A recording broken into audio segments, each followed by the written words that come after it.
The Adventist Church's president calls on members to observe a special day of prayer for the West African Ebola crisis. And Ted Wilson also urges members to study the theology of ordination for themselves. These stories and more coming up.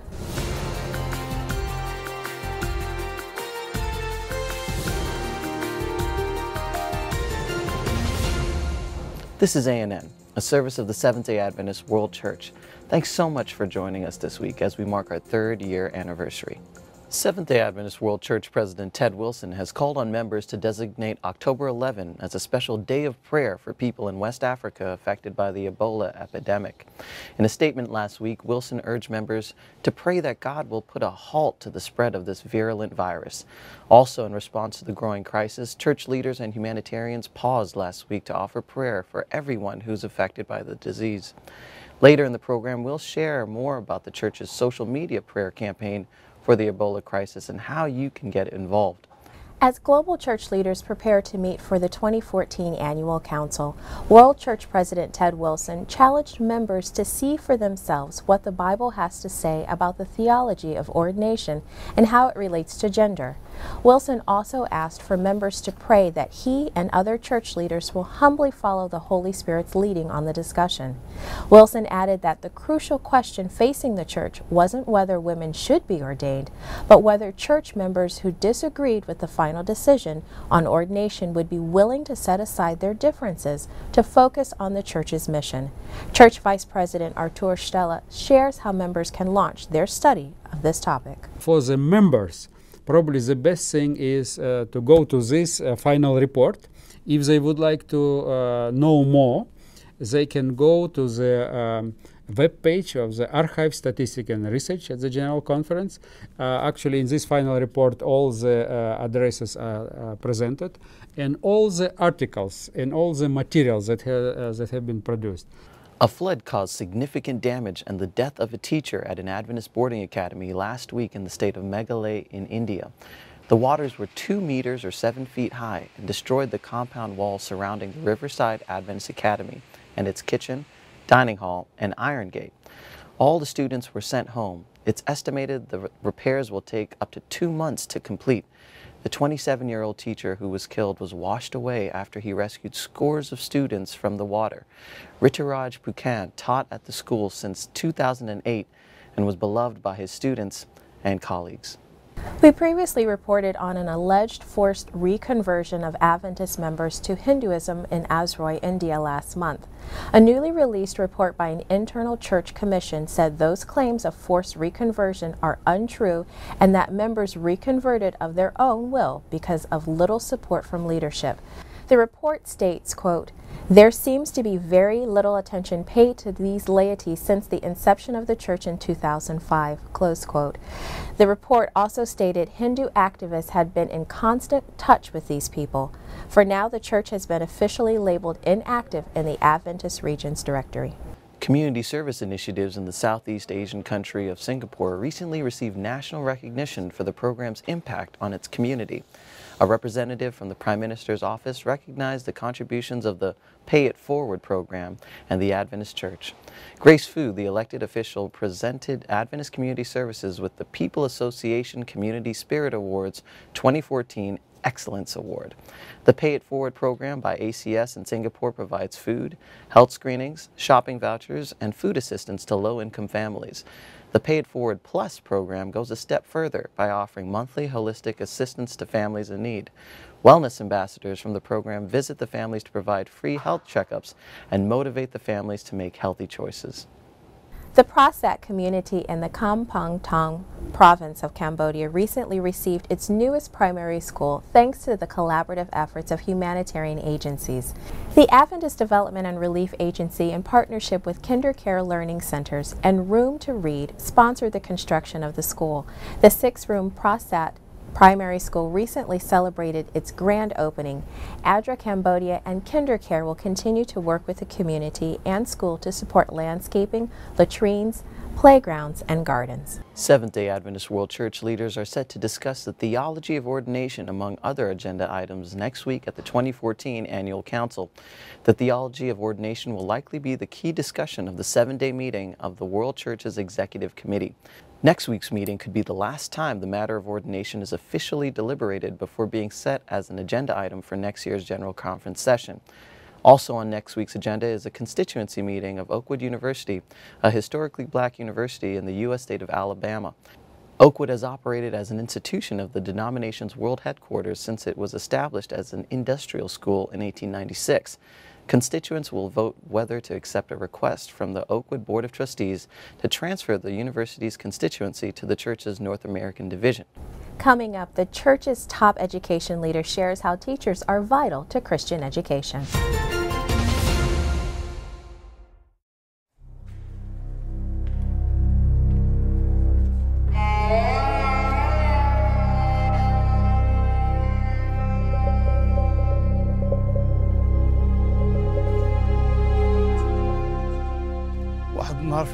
Many people came and told Jehoshaphat that a vast army was approaching to wage war against him. Alarmed by this news, Jehoshaphat proclaimed a fast for all of Judah. People came from every town in Judah to fast and pray together. We were part of a large group, and Jehoshaphat was earnestly asking God for assistance. Then a man called Jahaziel stood up and said that Jehoshaphat should not be concerned, that it was not his battle, but God's battle.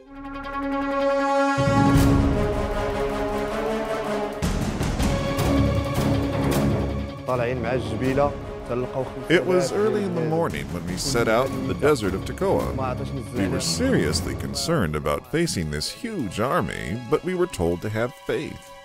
We had also prayed. When our reconnaissance platoon came over the hill, we only saw dead bodies all around. The enemy had apparently turned on each other. Jehoshaphat's prayers had won the battle, without even having to fight.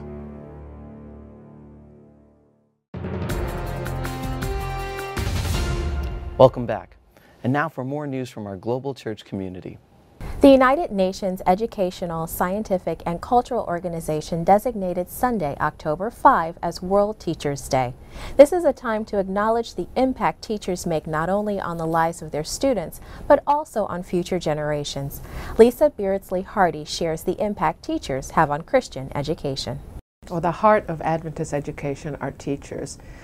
Adventist education is not the buildings, it's not the books, it's not even the curriculum, it's teachers. And a curriculum, books, buildings can't love a child. Teachers can love a child. That's what Adventist education is about, seeing children for whom Christ died and loving children. The historic property organization, Adventist Heritage Ministry, will soon become more integrated with the church's structure. The board of the Ellen White Estate voted last week to accept the ministry's request to become a fully integrated entity of the church. The organization owns 4 properties in the United States related to the founders of the Adventist Church. Starting in January 2015, the ministry will have a full-time executive director who will also serve as an associate director for the estate of Ellen White, who was the co-founder of the Adventist Church. We've heard a lot about the Pathfinder ministry for youth, but what about the ministry for children? What exactly is an adventurer?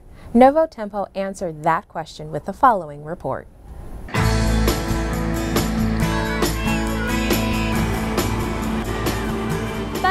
The Adventurer Club is a place for kids between the ages of 6 and 9 who like to be active and to learn more about the Bible. And these are just a few of the things that the adventurers have in common with each other. The Adventurer Club is the part of the Adventist Church that deals with kids who are between 6 and 9. It's been around since 1972, and its objective is to develop children mentally, physically, and spiritually. Here we have many activities, like camping, and also different sports. They're also involved with community service, and our objective is to have our kids be constructive members of society and their families. Every child loves to camp, sleep in a tent, travel with their friends, and have a hands-on learning experience. And all of this is just some of what adventures are involved in. To be an adventurer means to be responsible and conscientious, because we love the Lord. It's about fun! It's about being nice to the animals. We travel a lot to different places. We play a lot of games, and I like it very much. By now, you've gotten an idea of what it's like to be an adventurer, and it's clear to see that the kids love being part of this club. But what do the parents think about this? All the kids that I know can't wait for Saturday so that we can be involved in the club. So my kids are always looking forward to Saturday so that they can be at the Adventurer Club. Kids here learn how to play games. They learn new skills. I've noticed that they become happier, and it's a crucial part of their development. It's an opportunity that she has to learn more about the Bible and Jesus. And the kids here love camping. And it was on a recent weekend that 700 of them got together in the Brazilian state of São Paulo for an adventuree. And a lot of them left here planning what to do for their next event. We would like for the kids to leave here inspired for the next journey in their lives, knowing that it's all coming to an end very soon. It will be the return of the greatest adventurer of all time, Jesus Christ. Local government officials and church leaders in Italy recently celebrated the opening of a hospitality facility with a practical mission. Casa Aurora is an accommodation center located near a hospital in the city of Florence to serve out-of-town relatives of patients. Local councilor Sarah Finaro praised the center and said, "As a municipal government, we will encourage and stand behind anyone who creates projects to help the community."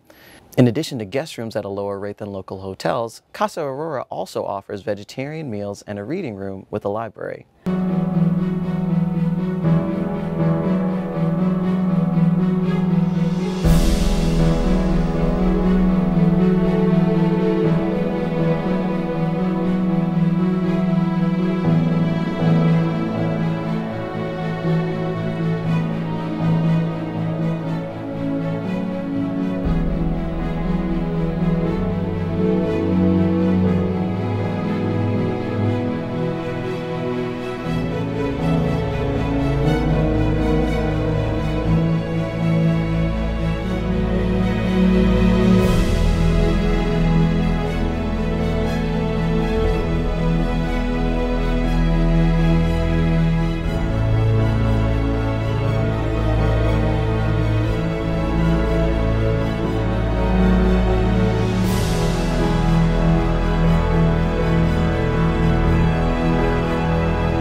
A church in the U.S. state of California is taking a unique stand for water conservation that caught the attention of its community. In the face of drought in the region, the Bakersfield Central Seventh-day Adventist Church decided to take a stand by going brown. The church cut back its lawn watering and now has brown grass throughout its 7 acres of property. This step comes as a result of a year-long effort to find ways to conserve water, including fixing leaky pipes and sprinklers. And finally, in the news this week, September 22 was designated as Let's Move Day for churches in North America. This was a time for members to find creative ways to get active and focus on health. The North American Division and its Health Ministries Department sent this report from Kansas City in the U.S. state of Missouri. Let's Move Day is important because it's an opportunity we have as a church to engage with our families in a very practical way, enjoying physical activity outside, modeling what being active is all about, and really connecting with our communities, making friends, getting out there and partnering with others in the community. And it's important for the Seventh-day Adventist Church to do this because oftentimes we do our own events, maybe isolated, but we are not able to get out there and get to know other people and partner with other institutions. So this is a great opportunity to do that and really showing what it is to be live a very healthy life or active life, and honoring the temple that God gave our body to really take good care of it. This is a good opportunity to emphasize the importance of using wellness activities such as walking or running to fight the chronic conditions such as high blood pressure or diabetes. It was so exciting to see many churches of different cultures coming together in Kansas City. This is one of the things that I really felt so happy about, to see African Americans, Hispanics, especially the Latino community fully represented there, bringing out their kids, getting the awards. It's so wonderful, thrilling to see that multicultural partnership in this initiative. And, you know, Latinos are more at risk for many of the chronic diseases that we see, such as obesity and diabetes. And so they're much higher than the Caucasian population. And so African Americans and Latinos both are at a higher risk. And this is what we saw at Kansas City. It's so important for them to be involved because this, you know, needs to be started early on with their kids as they're learning different ways of eating and also being active. It's important to be active because then later on, like if you get diabetes or something, be very bad, you need to be healthy and be very active so you could get better. Stella had a global social media campaign for the Ebola crisis. But up next, find out what's in the October issue of Adventist World.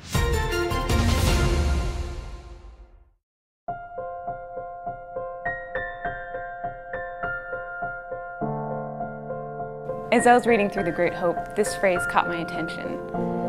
God has given us sufficient evidence of His love, and we are not to doubt His goodness because we cannot understand the workings of His providence. Here's why this brings me hope. It reminds me that in times of trial and perplexity, when I can't see the light at the end of the tunnel, or I can't see how God is going to bring me through, He will. God isn't asking me to understand my circumstance. He's just asking me to trust Him with it. And when He does bring me through, I'll be reminded that His hand was with me the whole time, even though I didn't see it. And we have every reason to believe God will do what is best for us because He loves us. And that gives me hope.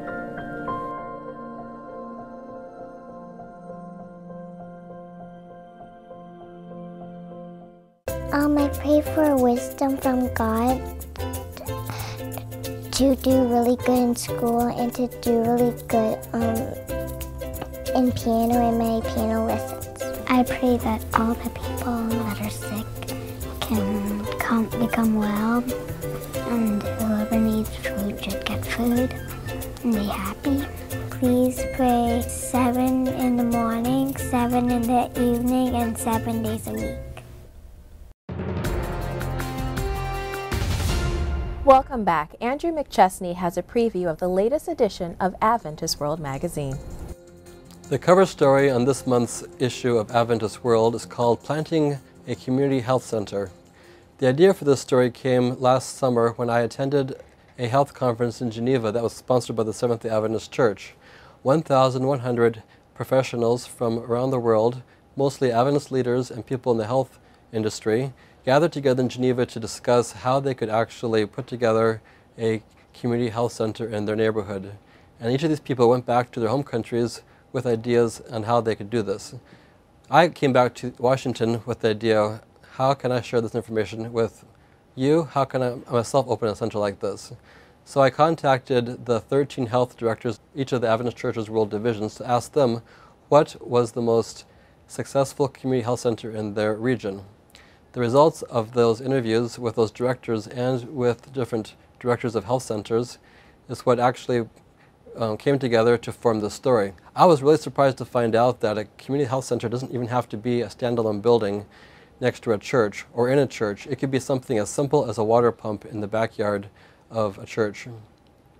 If you want to read this story and other stories, please go to our website, adventistworld.org, or check us out in the print edition that hopefully arrived in your mailbox.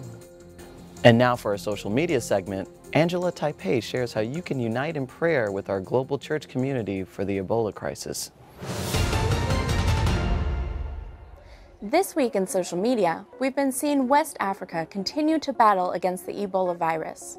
According to the World Health Organization, the death toll has climbed to more than 3,000 in 6 months, with 6,500 confirmed cases as of September 30th.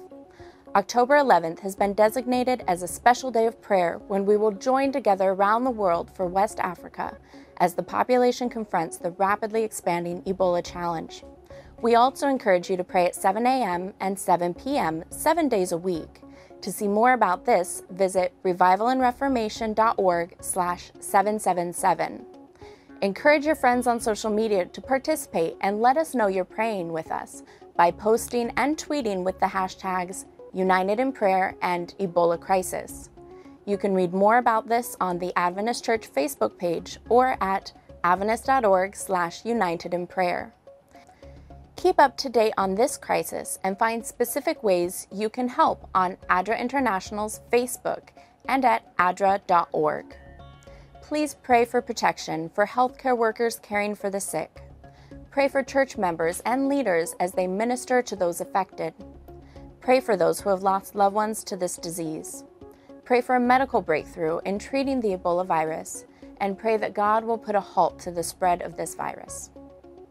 As stated in the official call and prayer, in all of this, we want those in West Africa to know that not only during the Sabbath prayer emphasis, but day by day, hour by hour, the people affected by this crisis will be lifted up in prayer to our Creator, Savior, and Master Physician. For this week's Tech Corner, John Beckett shares software programs that can enhance your presentations.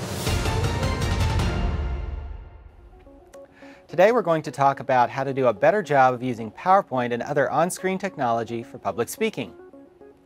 I think the biggest challenge is to stop thinking about PowerPoint as a way to share speaking notes or outlines on screen as bullet points. This sort of presentation fails to take advantage of the screen to make an impact while dividing a group's attention between what you're saying and what is shown. Instead, we should consider how TV works. Somebody reads from a script while using pictures and video to illustrate what they're talking about. The pictures and the video enhance the story and keep us interested. We can also think of this like the relationship between the pictures and text in a children's book. When we build presentations, we should use pictures, videos, and maybe short quotes that relate to the topic. These things keep the group interested and focus attention on what we're speaking about. If you want to have notes on your computer, put them in the presenter notes box, not on the main screen. I know that sometimes people ask for a copy of your PowerPoint. You might instead provide a printed outline of your talk and remind them that the presentation is the combination of you speaking plus what's shared on the screen. For those who want to improve their presentation craft, there are a lot of resources online. I really like the book Presenting to Win by Jerry Weissman. The TED Talk Speaker Guide is also a great free resource.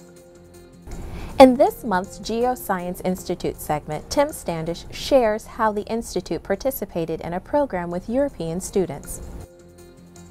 I'm currently in my hotel room, and when I look around, it's like any other hotel room. It could be anywhere in the world, but this particular one happens to be in Lisbon, Portugal. Sometimes people say to me, it must be wonderful to be able to travel around the world and see so many exotic and wonderful places. I think when people say that, they imagine that we're enjoying some kind of amazing tourism experience or something like that.